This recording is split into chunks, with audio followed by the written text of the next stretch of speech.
ये जो लड़ाई शुरू हो गई है, इसमें मुझे ये आप बताएं कि इसमें कौन कौन से धड़े हैं क्या, और जो एडमिनिस्ट्रेशन के अमेरिकन एडमिनिस्ट्रेशन के दरमियान जो दो धड़े बने हैं वो कौन कौन से हैं?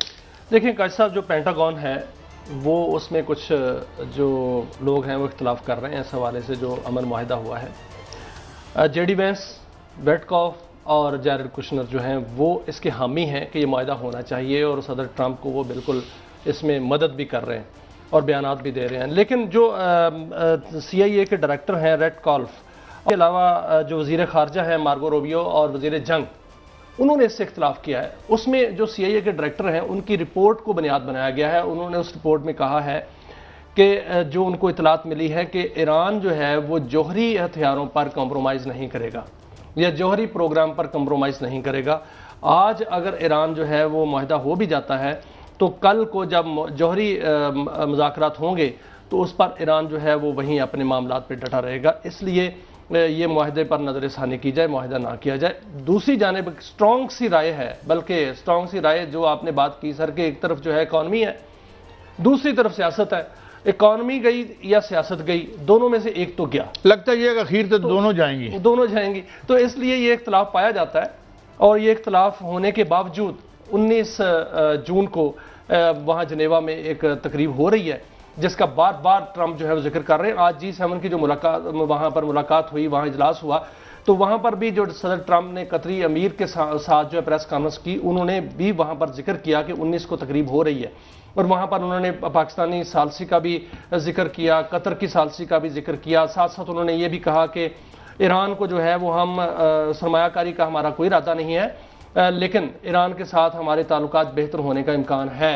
साथ साथ उन्होंने खास तौर पर जो बात की है वो इजराइल के साथ की है कि इजरायली वज़ीर आज़म जो है उसको शुक्रगुजार होना चाहिए, वरना इजराइल जो है वो तो 2 घंटे की मार है। ये बाकायदा उन्होंने कहा है कि इजराइल तो 2 घंटे की मार है। अब ट्रंप को ये सारा पता है काजी साहब कि इजराइल के पास क्या है, इजराइल को अमेरिका क्या देता है, इजराइल को जो है वो उसके पास अपना जो वजूद कैसा है। अब इजराइल की जो 90% जो अवाम है उसकी तो एक बात यह है कि उनका नेशनैलिटी डुअल है। वो जैसे ही थोड़ा बहुत इस तरह जंग लगती है तो साइप्रस के रास्ते जो है भाग जाते हैं यूरोप को।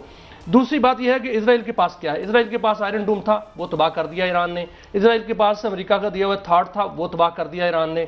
इजराइल के पास इंटरसेप्टर मिसाइल सिस्टम था, वो ईरान ने तबाह कर दिया। ईरानी मिसाइलों ने उनका जो है वो हर सिस्टम जो है वहाँ तबाह कर दिया। अब जो अमेरिका के से उनको इमदाद मिलती है, $3 अरब सालाना अस्करी इमदाद मिलती है। अगर अमेरिका वो रोक ले, $16 अरब अमेरिका अब तक दे चुका है 2023 से लेकर अब तक, वो आइंदा से ना दे, या वो असला जो वहां पर मौजूद है वो अमेरिका वापस ले जाए, जो कि एक स्टोरी है बहुत बड़ी, वो मैं आपके सामने और नाज़रीन के सामने रखूंगा। कि तो फिर क्या इजराइल का वजूद रह सकेगा, इजराइल टिक सकेगा? जो कि सदर ट्रंप खुद कहते हैं कि इजराइल 2 घंटे की मार है ईरान के सामने। अगर ईरान के पास एटमी हथियार होते तो इजराइल सिर्फ 2 घंटे नहीं टिक सकता था। लेकिन अगर इजराइल के पास एटमी हथियार नहीं भी हैं तो सर आपको याद होगा जून 2025 में क्या हुआ था। 12 दिन की जंग हुई थी। 12 दिन की जंग के बाद इजराइल ने हाथ खड़े कर लिए थे और अमेरिका को मुदाखलत करनी पड़ी थी। अब 28 फरवरी को जो जंग हुई उसमें अमेरिका ने बाकायदा तौर पर एक शील्ड नहीं, सिर्फ बाकायदा हमले किए, 18,000 हमले किए ईरान पे। लेकिन ईरानी मिसाइलों ने जिस तरह इजराइल पर कहर डाया है, तो क्या इजराइल जो है सर्वाइव कर पाएगा? नहीं, इजराइल तो अमेरिका के बगैर 1-2 दिन सर्वाइव नहीं कर सकता। और दूसरी बात यह है कि इस वक्त जो खबरें ये हैं कि वो खबर तो हम बाद में लेंगे, मगर सवाल ये है कि शुरू में तो ठीक है उनकी जो है एक तो they have run out of all their, वो जो डिफेंस सिस्टम था जिससे वो इंटरसेप्ट करते थे वो तो है नहीं। दूसरी बात यह है कि इस अरसे में ये कहा है और ये बहुत से मिलिट्री एनालिस्ट कह रहे हैं कि बहुत ज़्यादा ईरान ने अपनी कैपेबिलिटी बढ़ाई है। अभी कुछ ज़्यादा मालूम भी नहीं है कि उसके पास किस किस्म के मिसाइल मौजूद हैं और उनकी कैपेबिलिटी क्या है और उसकी कैपेबिलिटी क्या, और सेकेंडली जो है वो वहाँ पे उनको रोकने का कोई इंतज़ाम नहीं रहा। हालांकि वहाँ खौफनाक सेंसर है, वो बताते नहीं अंदर क्या हुआ और क्या नहीं हुआ। लिहाजा मुझे ये लगता है कि ये पूरे खित्ते की सियासत बदल गई है। देखें, इससे बड़ी कोई बात नहीं है।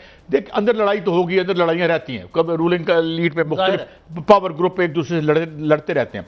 300 अरब रुपए का टीका लगना है आप ईरान को, और आज से ही उसकी उसी करेंसी ऊपर वो बाद में हम स्टोरी करेंगे। और सेकंडली, ईरान के अंदर जितने वसाइल हैं वो अगर वो उसको ओपनली मार्केट में बेचता है तो ईरान तो वही बन जाएगा जो कभी, खैर शाह ईरान का तो हम ज़्यादा कोई मिसाली ज़माना नहीं कहते, बहुत ज़्यादा सावक और इस किस्म का बड़ा जबर था, लेकिन ये कि ईरान एक ना सिर्फ फौजी ताकत के तौर पे बल्कि एक माशी ताकत के तौर पर, देखें अकेली फौजी ताकत कुछ नहीं होती, माशी ताकत ना हो तो वो साथ उसकी माशी ताकत भी वापस आ रही है। $3 बिलियन ऑलरेडी उसको यूएई दे चुका है।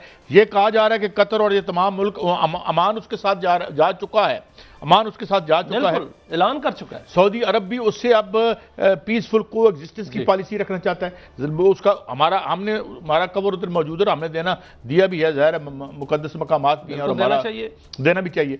तो मेरे ख्याल में ये पूरी शक्ल बदल रही है मिडल ईस्ट की। और साथ खास तौर पर मैं जो आपसे स्टोरी बाद में पूछूंगा कि जिस तरीके से अपना मिलिट्री हार्डवेयर अमेरिका विदड्रा कर रहा है और खास इजराइल से भी वापस लेके जा रहा है, तो मेरे ख्याल में उनकी बस हो गई है। काजी साहब, ये बहुत बड़ी स्टोरी है, क्योंकि अब जंग होने के बाद जो है वहां से जितना असला अमेरिका लेके आया था वो वापस लेके जा रहा है। एक तो पूरी तफसील है मेरे पास कि कहां कहां उनका क्या क्या असला था और वहां से कौन कौन सा असला वापस जा रहा है। कुवैत में जो F-15 उनके थे, जितने भी तैयारे वहां पर उन्होंने पार्क किए हुए थे, और F-35 वो सारे वापस जा रहे हैं जो लेके आए थे 28 फरवरी से पहले। जो इजराइल है वहां से 75 तैयारे बेन गोरियन एयरपोर्ट से वापस जा रहे हैं। इसके अलावा उर्दन में जो उनके तैयारे आए थे, जिसमें तीन तरह के तैयारे थे। एक तो उर्दन पे तैयारे थे, उनके पास F-15 थे, F-18 थे, उसमें ड्रोन्स थे, HQ-9 ड्रोन्स थे।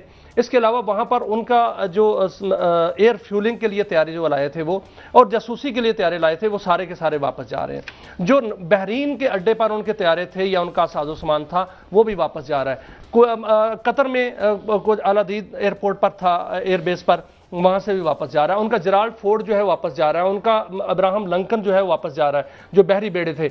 और जॉर्ज बुश W जो उनका बहरी बेड़ा था वो भी वापस जा रहा है। अमेरिका यहां से जो साजो सामान जंगी लेके आया था वो लेके वापस जा रहा है, क्योंकि अमेरिका इस जंग से निकल रहा है। अब इजराइल रह गया। इजराइल अगर शरारत करता है, लेबनान में नहीं रुकता, तो फिर इजराइल को कौन कौन निपटेगा, मैं ये बताता हूं। क्योंकि इस मुआहदे में इराकची कह चुके हैं बाकायदा तौर पर कि इस मुआहदे में लेबनान शामिल है।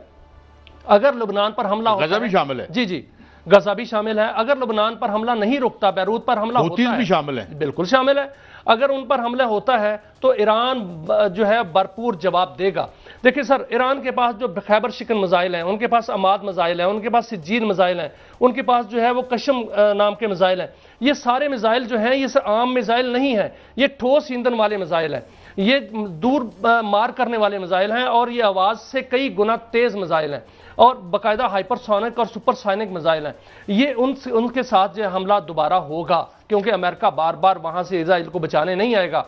अमेरिका का बी बम्बार तैयारा जो है वो आज तबाह हुआ है, वो भी जहां पार्क था वहां पर बरतानवी एयरपोर्ट पर या बरतानवी एयरबेस पर, वो भी वापस जा रहे हैं, बाकी तैयारे भी। तो अमेरिका जो है वो तो निकल रहा है। इजराइल अगर आगे बढ़ता है तो इजराइल को बहुत मुंह की खानी पड़ेगी ज्यादा, क्योंकि इजराइल के साथ जो है वो ईरान और उसके बाद जो ग्रंटर होंगे, क्या वो खामोश रहेंगे? क्या चीन खामोश रहेगा? क्या रूस खामोश रहेगा? क्योंकि ग्रंटर तो वही है। तो फिर इसलिए इजराइल ने अगर हमला किया ना काजी साहब, तो इजराइल का वजूद नहीं रहेगा। जो ट्रंप उसको कह चुका है कि इजराइल 2 घंटे तक जो है वो टिक नहीं सकता।